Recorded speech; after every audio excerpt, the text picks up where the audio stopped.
Hey guys, how's it going? Welcome back to the channel. Episode is going to be a little bit more unusual, a little bit more tech on the tech side of the retirement journey. And today's topic is about AI and how we can incorporate that as part of our retirement planning. I've been using AI a lot. I don't think you can help it. You hear it everywhere. AI this, AI that. And if you haven't embraced it now, it's probably a good time to start embracing it, because this is going to become part of our natural fabric of life. Everything will be AI, some form of AI will be embedded in some device that you'll be using in the future. And it behooves us to use it for retirement planning. You know, in the past, let's just look at how retirement planning works, right?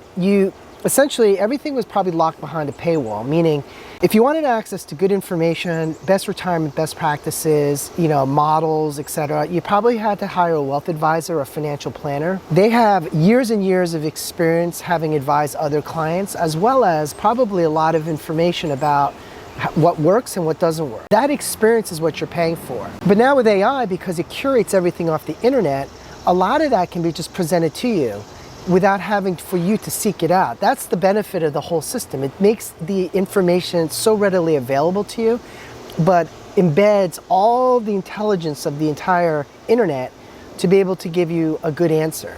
That's the best way I could describe it to you. You can look up how AI works. There are typically neural networks, large language models, but that's all technical jargon. That's kind of irrelevant to this video. What I wanted to show you today is how I use AI as part of my retirement my retirement planning, and what I've been trying to use it for.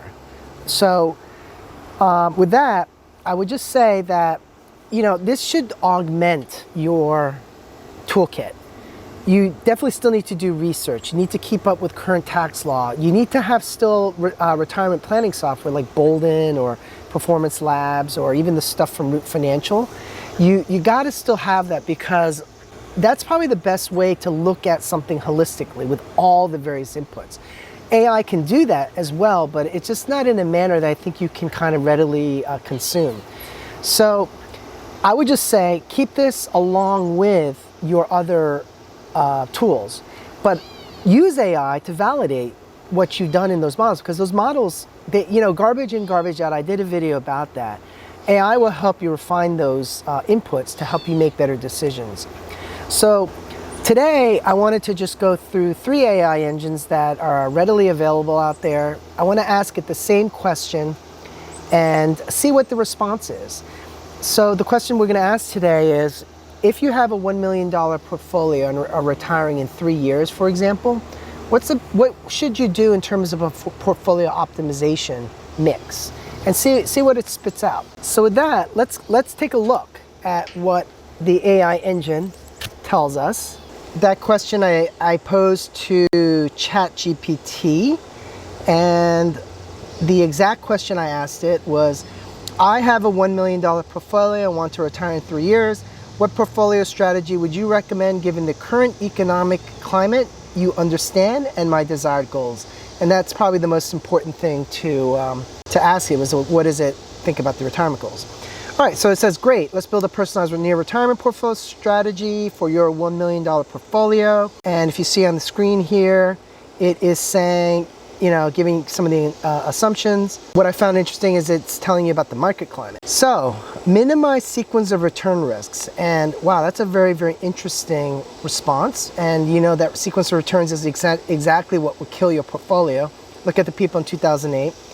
And here it is. It gives you a 3-bucket, thanks Joe Kuhn, and a guardrails hybrid. So the guardrails approach is actually the new 4% rule. The guardrails is the Guyton-Klinger model, but it essentially puts highs and low bounds on your portfolio. And as your portfolio rises, you can spend more. If the portfolio goes down more, you spend less. So 3 years of spending needs, 180K, 200K in short-term stuff. So treasuries, CDs, used for early retirement withdrawals and market downturns. So that's bucket 1. Bucket 2, an income and inflation hedge. Well, I think that's pretty cool.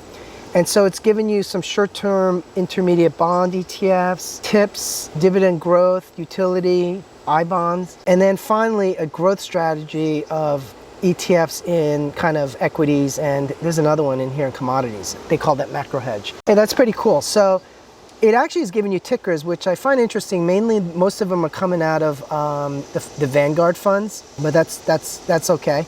And then what it does is it tells you what it possibly will return.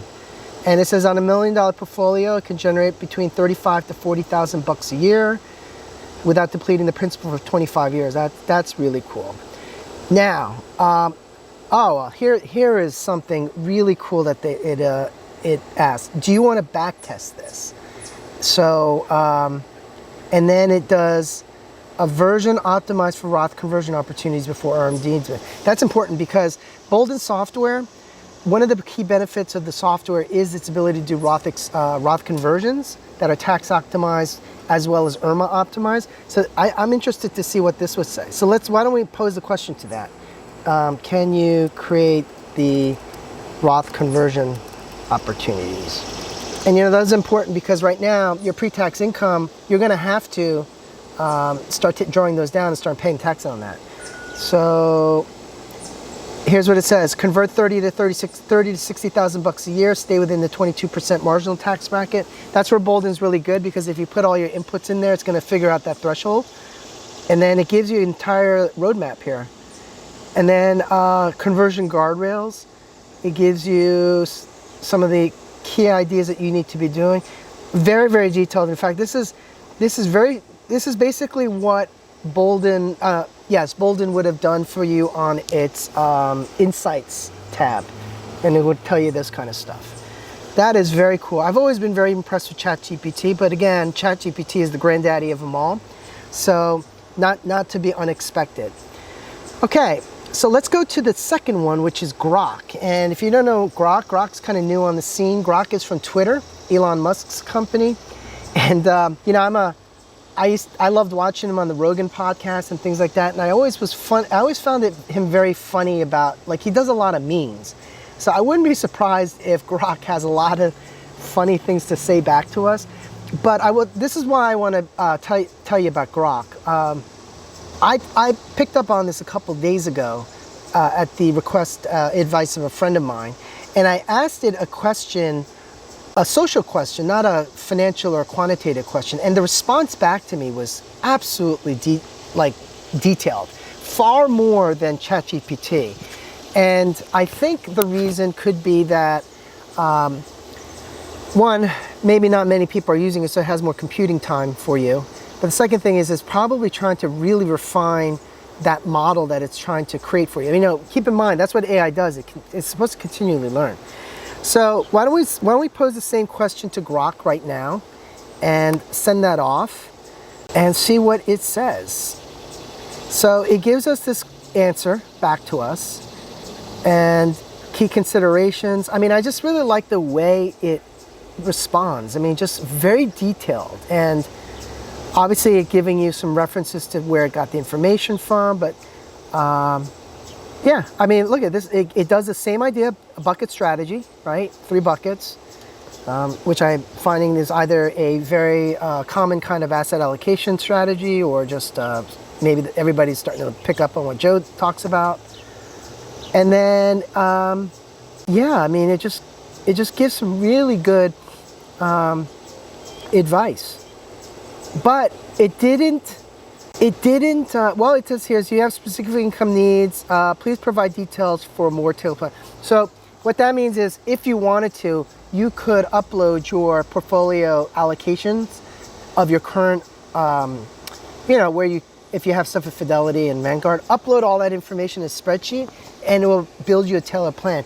And that's precisely why I wanted us to start looking at this more closely, because this is what you pay millions of dollars, not millions, but this is what you pay thousands of dollars to financial planners, for them to look at your portfolio and to give you an assessment. I can't say what's behind the scenes here, but remember, it is curating the experience and years of how long data has been sitting out there from the time the internet was born. So all of these events, economic events, statistical events, suggestions and ideas, they're all in here somewhere.